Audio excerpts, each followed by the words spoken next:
অলৌকিকভাবে নতুন জীবন ঈশ্বরের আশীর্বাদে এবার ফিরে পেল নীলু। হ্যাঁ বন্ধুরা, ভিডিওটা লাইক দিয়ে দেখতে থাকুন। যে মুহূর্তে কিনা ডক্টরের কাছে ছুটতে ছুটতে পাগলের মতন গিয়ে ক্রান্ত আকুতি মিনতি করতে থাকে এবং ডক্টররা বলতে থাকে যে দেখুন ক্রান্তবাবু, আপনি আমাদের কথাটা বোঝার চেষ্টা করুন। আমরা আমাদের মতো করে সর্বোচ্চ চেষ্টা চালিয়েছি ওনাকে বাঁচানোর জন্য, তা সত্ত্বেও যখন উনি কোনো মতে রেসপন্স করেনি, তাহলে আপনার মনে হয় যে ঈশ্বরের আশীর্বাদই এই ফুলটা ছোঁয়ালে উনি সুস্থ হয়ে উঠবে? অন্যদিকে ক্রান্ত বলতে থাকে যে আচ্ছা ডক্টর, আপনারা আপনাদের মতো করে সর্বোচ্চ চেষ্টা চালিয়েছেন, আপনি তো এক্ষুনি বললেন, তাহলে এবার না হয় আমার উপরে ছেড়ে দিন, কারণ আপনি চেষ্টা করেও তো ব্যর্থ হয়েছেন। তাহলে এবার যদি আমি এই ঈশ্বরের উপরে একটু ভরসা করে যদি আমার মতো করে শেষ চেষ্টা আমি করি আমার ভালোবাসা মানুষটাকে আমার কাছে ফিরিয়ে আনার, তাহলে তো আমার মনে হয় না যেতে করে কোনো রকম কোনো ক্ষতি হবে, কারণ আমি তো ওকে কোনো কিছু খাওয়ানো বা ওনাকে কোনো কিছু পুশ করার জন্য বলছি না আমি, তাই না?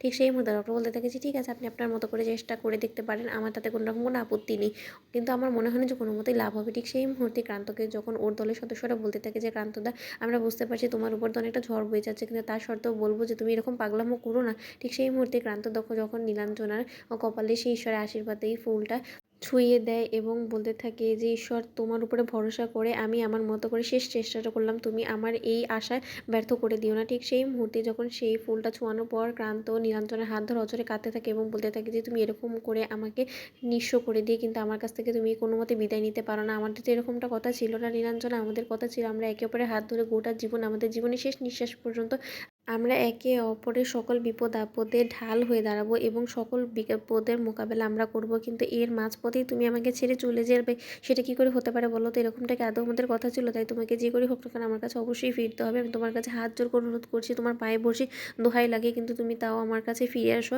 আমি আর কোনো মতেই তোমাকে ছাড়া বাঁচতে পারবো না। তুমি যদি আমাকে ছেড়ে চলে যাও তাহলে কিন্তু আমি এক্ষুনি তোমার সামনে আত্মহত্যা করব এবং তোমার সঙ্গে আমিও বিদায় নিয়ে নেবো, পৃথিবী ছেড়ে চলে যাব। ঠিক সেই মুহূর্তে নীলাঞ্জনা যখন হঠাৎ করে হাত নাড়াতে শুরু করে দেয় এবং চোখের পাতা নড়তে থাকে, ঠিক সেই মুহূর্তে ক্রান্ত বলতে থাকে যে কী হলো?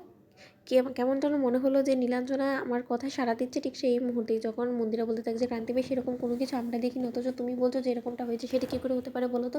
নীলাঞ্জনার বেঁচে নেই, কথাটা তোমাকে মেনে নিতে হবে। ঠিক সেই মুহূর্তে ক্রান্ত বলতে থাকে যে না মন্দিরা, না তুই হয়তো বা দেখিসনি, আমি ঠিকই বুঝতে পারছি নীলাঞ্জনা আমার কথায় সাড়া দিয়েছে, সেই আশীর্বাদী ফুলে কাজ দিচ্ছে। ঠিক সেই মুহূর্তেই যখন ক্রান্ত বলতে থাকে যে নার্স আপনি একটু খেয়াল করে দেখবেন, ঠিক সেই সময় যখন নীলাঞ্জনা আরও একবার নিজের চোখের পাতা নড়ায় এবং তা দেখা মাত্রই নার্স যখন আবারও ডক্টরের কাছে ছুটে গিয়ে বলতে থাকে যে স্যার, উনি যে কথা বলছে সেটা সম্পূর্ণরূপে সত্য এবং অলৌকিকভাবে হলো, পেশেন্ট সাড়া দিচ্ছে। ঠিক সেই মুহূর্তে যখন ডক্টরের সেখানে ছুটে এসে বলতে থাকে যে দেখি সরে যান, আমি একটু দেখতে দিন। ঠিক সেই মুহূর্তে যখন ডক্টর নীলাঞ্জনাকে অবজার্ভ করে এবং অবজার্ভ করা মাত্র বলতে থাকে যে সত্যি ইটস আ মিরাকেল, আমি কখনো ভাবতেও পারিনি যে যেখানে সায়েন্স সম্পূর্ণরূপে ফেল হয়ে গিয়েছে, সেখানে একটা সামান্য আশীর্বাদী ফুল কী করে এতটা চমৎকার দেখিয়ে দিতে পারে।